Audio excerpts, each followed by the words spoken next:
Hello and welcome to NCTV Orange. Merry Christmas!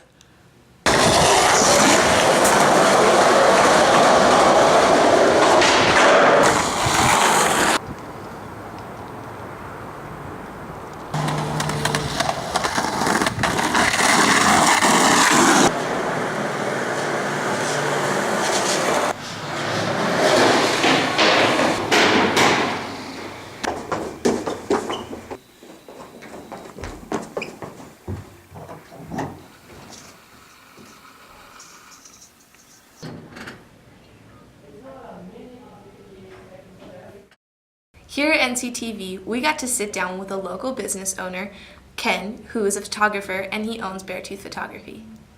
Well, I started, actually picked up my first camera when I was in the military in 1988 and shot a lot of stuff over in Europe, and then came back, went into the mainstream workforce, and in 2000, when digital photography really took off, that's when I sort of got deeper interest in it, because I already had a background working in Photoshop and those things, so that was kind of the launch.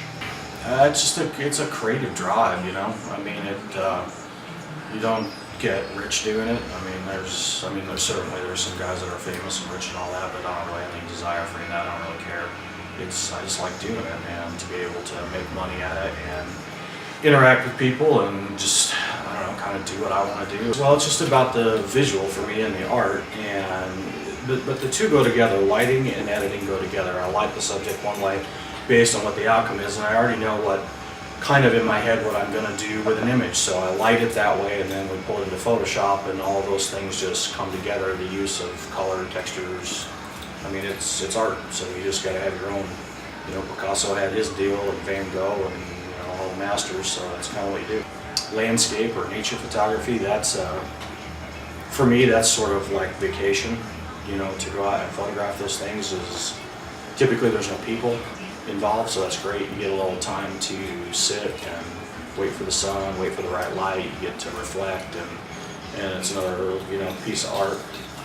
Wedding photography is sort of a volume photography. You do a lot of it and you make really good money at it for the most part, assuming, well, I charge a lot. There's a lot of people that don't, which is a mistake, but the creative side of that doesn't always come from the shooting part, but it does come from the editing part. If you have a good couple that wants to do creative things in both of those, that's fabulous, because that makes for even better images. I just thought it told a good story, and I searched around for an artist, probably a little bit no differently than people would search around for somebody to take their images. I wanted somebody that could do it real. I wanted them to look realistic. I did the design myself for the most part. I chose the cameras based on certain elements of the camera, some that I own, some that I've used, and then just went and started the process. It was 5, 6, 7 hour sessions, so it hurts. There's no doubt. Well, I should probably have him Photoshop some of my pictures. You probably should. Yeah. Anyways, we have Christmas lights in the park. Liz, what's your favorite part about Christmas? I just love spending time with my family and my friends and not having school. What about you, JC Phipps? Well, I like decorating the Christmas tree. This is the holiday square. Well, we start with the Reindeer Run, which is my involvement as the Angels Cancer Care Program Coordinator. And the Reindeer Run starts and ends at Conwell Park, and we end with the countdown to the lighting of Holiday Square. We always serve hot chocolate and cookies, all homemade, handmade cookies to all of our community that's in attendance. So it's just a happy time. We usually have a DJ and some holiday music.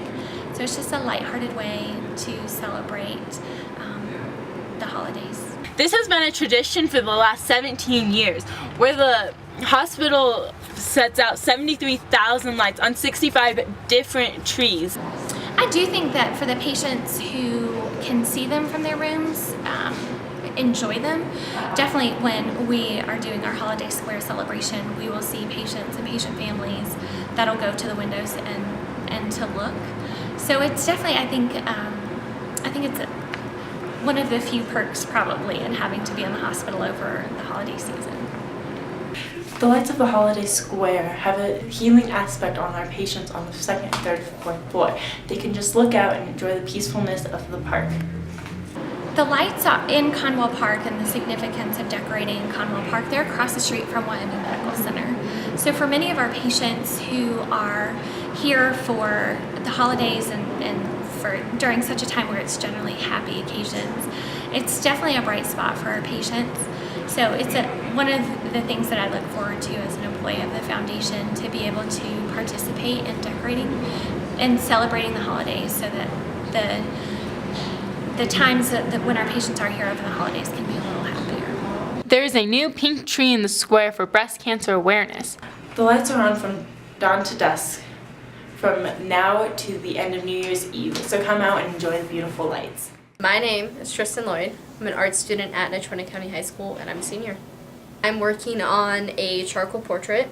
It's all in tonal shading, and it's actually a little kid pressed against the glass, and it's kind of a representation of how childhood memories are captured. You know, I'm sure all at one point we all pressed our face against the glass and made silly faces, so that was kind of a representation of that. Everyone else is kind of on a bounce between, they're working on the marbling project right now, they're doing designs, and in the drawing class they're working in ink, advanced art, does their own kind of personal work, which I think is really cool.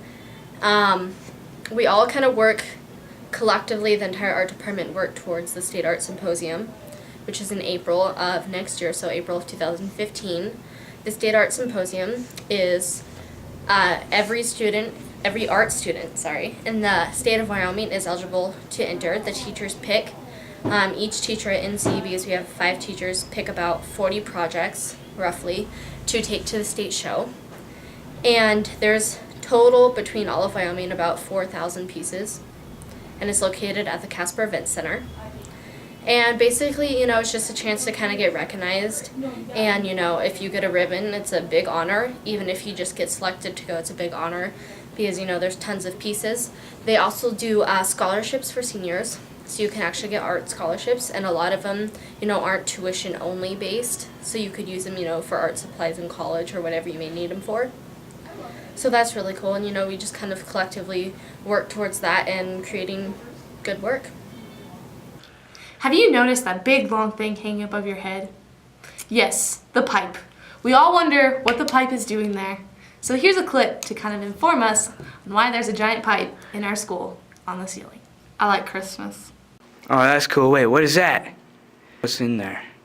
Is there fire? I think there should be fire. I wonder what it's used for. Man, I wish somebody could help me. Can anybody help me? Can you? I sure do, Billy. You see, that's a fire line, and it's used for the sprinkler system in the building. So that way, when the building light's on fire, you don't turn into roast chicken, maybe. Oh, thanks, man. Yeah, anytime.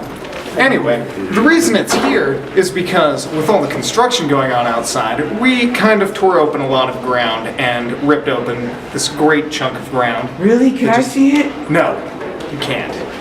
Anyway, we exposed the old fire line pipe.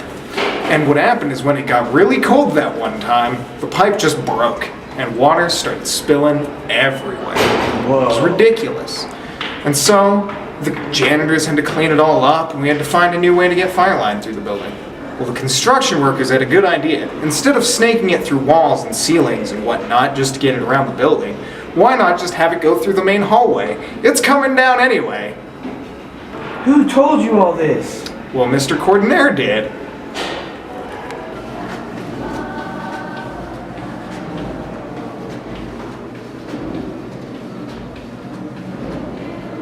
That's a nice pipe. Well, there is a new game store open that is called Crumbs Corner, and if you like to play your Nintendo 64, why don't you head on down there and get some new games? Do it. I carry a wide selection of video games ranging from the Nintendo Entertainment System clear up through the 360 and the PS3. I carry Magic the Gathering cards, a small selection for now, but there's more to come.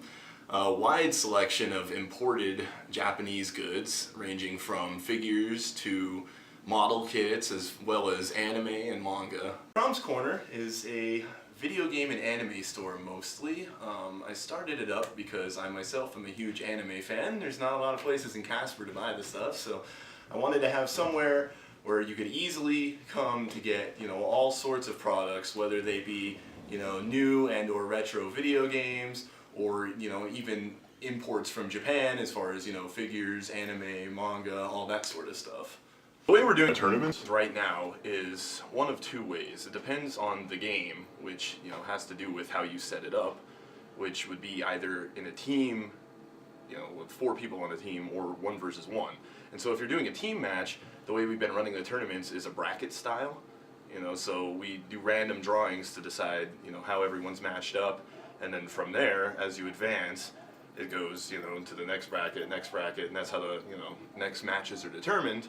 Whereas with 1 versus 1, there's a random drawing every single game rather than the bracket style. So that way it's just totally randomized who you go up against. And that's, you know, best of 3 or 4, again, depending on the game and, you know, match length and stuff like that. Well, that concludes this episode of NCTV Orange.